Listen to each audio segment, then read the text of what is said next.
Hi, my name is Andrej Novak from NSKN Legendary Games, and I am a friend of Klickenabend.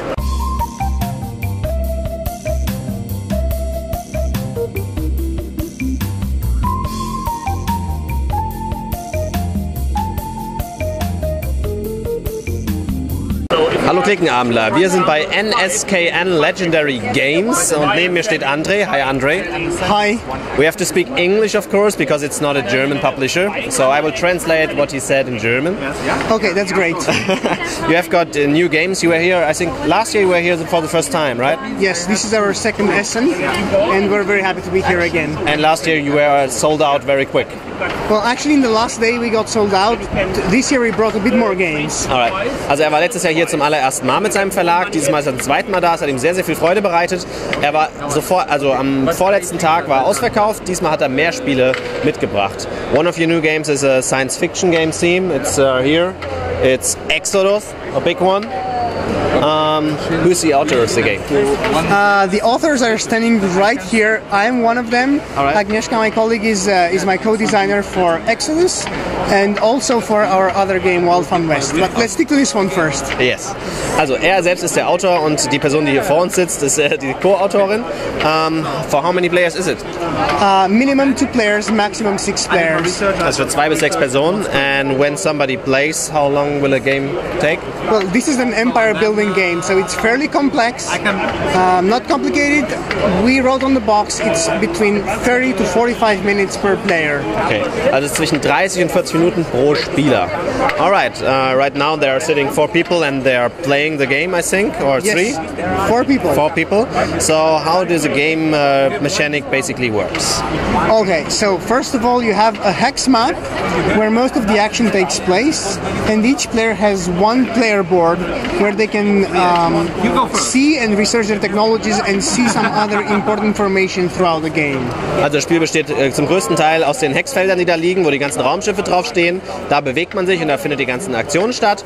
Und natürlich hat noch zusätzlich jeder, wie man hier sieht, ein Aktionstableau, wie man es gewohnt ist. Und da kauft man sich Eigenschaften und kann seine Mannschaft, seine Raumschiffe verbessern. Okay, so I'm going to walk you through the game step by step. Alright. First of all, on the map, you have the spaceships which stay on top of the hexes in space. You have planets which are inhabited by population. The population is mining for resources. The resources are on the planets in the beginning. They get mined and they get depleted. Okay, also er führt uns jetzt durch das Spiel. Wie ihr auf dem Spielbrett seht, gibt es Raumschiffe, die sind die schweben, also die fliegen ja und sind nicht auf dem Planeten. Auf dem Planeten selbst sind Einwohner, die da wohnen, und Rohstoffe, die am Anfang des Spiels draufgelegt werden und dann immer mehr und mehr abgeschöpft werden. Further, on the playmats, on each player's playmat, you will see 28 technologies. 28, alright. Each of them can be researched at any point, provided you can pay the cost, and there is a discount for each technology. The technologies are divided by color and by type. The type is symbols. Yes. They have military, transport, and civilian. For each technology of one color and one type you research, all the other technologies of the same color and type get a -1 discount. Okay. Jeder hat vor sich das Tableau. Auf dem Tableau befinden sich 28 Fähigkeiten. Diese Fähigkeiten, Entwicklungen, kann man während dem Spiel jederzeit kaufen, wenn man sich es leisten kann, sie zu bauen.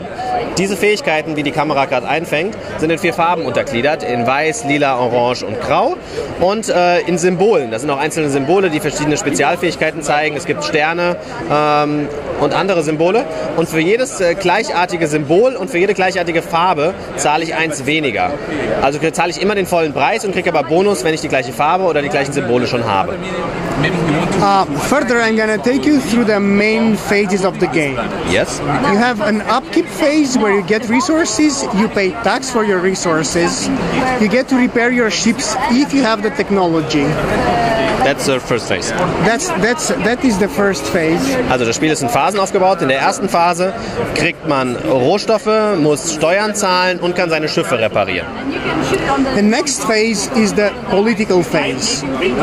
Players get to vote on one political decision every turn out of 3. Then they select a bonus action which everybody executes at the end, and they have an election process to decide the turn order for the following turn. Als nächste Phase Phase gibt es die politische Phase. Da gibt es eine Bonusaktion, die mir wiederum eine Entscheidung zulässt und es wird gewählt. Und bei der Wahl wird bestimmt, so we are election. What do we do in an election? In the elections phase, we set the turn order. We bid for turn order. In der Elektionsphase, in der Wahlphase, da bieten wir darum, wer wann dran ist. Also es wird um die Startreihenspielerfolge geboten. Then the next stage is the action stage of the game. In the action stage, people play action cards. The action selection is simultaneous, so every single time you select one action, you put it face down on the table. When everybody's ready, you reveal it, and then you execute it in turn order. And then you do the second action, and then you do reaction, action, reaction, action, reaction. Ah, okay. Dann beginnt die Aktionsphase, und zwar hat jeder Aktionskarten und die wird gleichzeitig gespielt. Jeder sucht sich eine aus, wie man hier gerade sieht. Dann wird gleichzeitig aufgedeckt und jeder macht seine Aktion. Danach folgt dasselbe als Reaction. Eine Reaktion folgt dann eine Phase, dann wieder eine Aktionsphase, eine Reaktionsphase und so weiter und so fort. The actions are the things that power the game. So with the actions you can do research to get one technology, you can build ships, you can buy upgrades for ships or for the planets, you can get extra money and you can trade. You can also put resources back on the planets. It's easier if I just show you the action cards. Okay, also es gibt ganz viele Aktionen und er zeigt uns jetzt kurz einige davon. Er hat gerade alle aufgezählt, konnte ich mir jetzt nicht alle merken, aber er zeigt jetzt mal einzelne Elemente davon. So, we have a banking and research card. Also wir haben eine Bank und eine Bankkarte. Then you have research and trade. Dann damit kann man Entwicklungskarten researchen und eine Handlungskarte, also verhandeln. Trade and build ships. Verhandeln und Schiffe bauen. Build ships and mining. Schiffe bauen und Rohstoffe abschöpfen. Then mining and buy upgrades. Also in die Mine gehen, sozusagen Rohstoffe abschöpfen und Upgrades kaufen. And buy upgrades und Banking. Und Upgrades kaufen und wieder die Bank.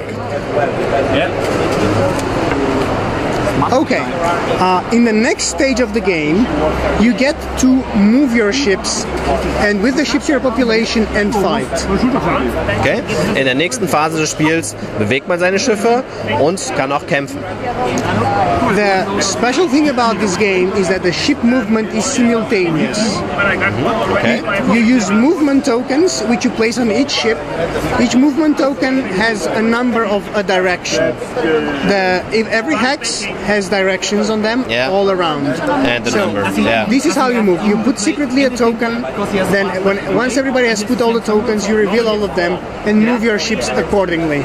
Okay, also dann kommt die Bewegungsphase. In der Bewegungsphase von den Raumschiffen läuft es anders ab als bei anderen Spielen. Alle bewegen sich zeitgleich. Was wird dafür benutzt? Dafür gibt es diese kleinen Hexmarker, die hier überall auf dem Tisch verstreut sind.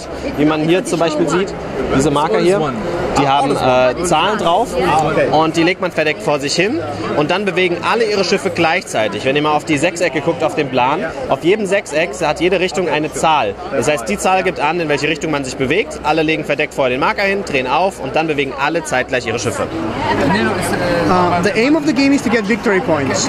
So you get victory points by having majority on each planet, population majority on a planet, by dominating the space. So every hex where you have ships at the end of the game provides one victory point. You get points by battling the neutral ships, which you can see right now on the map. Okay, also gewinnen tut man mit am meisten Siegpunkten. Siegpunkte gibt es für verschiedene Sachen. Zum Beispiel für die Mehrheiten auf Planeten mit der Bevölkerung, für die Mehrheiten generell, also für jedes Element, was ich von meiner Farbe auf dem Plan habe, gibt es Punkte. Und für das Abschießen von neutralen Schiffen gibt es auch Punkte. Wie sieht man hier, da liegen neutrale Schiffe auf dem Plan. You also get points from holding political titles. For example, this would be the Chancellor title. player number 1. This comes at the end of the game with 3 victory points. This amount of points is usually the difference between being the first, the second or the third. Außerdem gibt es Punkte für die politischen Rollen. Hier haben wir gerade den Chancellor, den Kanzler.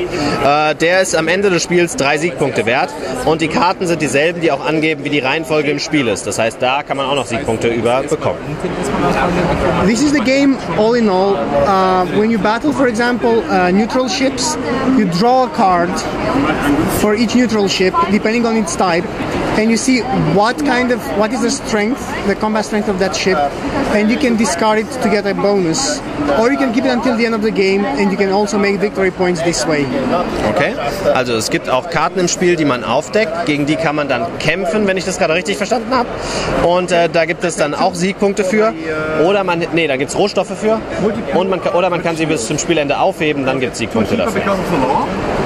Yeah, I'm gonna add one last thing. The people who play the game already qualified as Twilight Imperium Light. It's a game which is complex but not complicated. It can be played in about half an hour per player for experienced players, and it's never the same because you have diversity from how people play, from the way you set up the hex map, from what technology you research, and from how you customize your ships. Er hat jetzt noch hinzugefügt, das Spiel ist ähnlich wie Twilight Imperium, ist aber ein Twilight Imperium Light. Und die Spieler, die es hier gerade spielen, haben sehr viel Spaß dabei. Es gibt verschiedene Möglichkeiten, es wurde aber natürlich etwas entschlackt, also nicht so krass wie Twilight Imperium, denn die Spieler haben nur 30 Minuten im Prinzip, die sie haben im ganzen Spiel. Das Spiel dauert nicht so lange wie Twilight Imperium 3, sondern es dauert nur 30 Minuten pro Spieler, maximal 40. Man hat verschiedenste Taktiken, verschiedene Möglichkeiten durch die ganzen Tableaus und es ist ein Vielspielerspiel natürlich, aber trotzdem sind die Regeln so, dass auch anspruchsvolle Familienspieler sicherlich das Spiel wagen können. I will say this is about it about Exodus. Thanks for presenting it. Alright, er ist mit Exodus fertig. Dankt uns dafür, dass wir es präsentieren. Thanks for the explanation of the game. Well, my pleasure. And we will look on the other game now as well. Yes. Und jetzt schauen wir uns noch das andere Spiel von Ihnen an.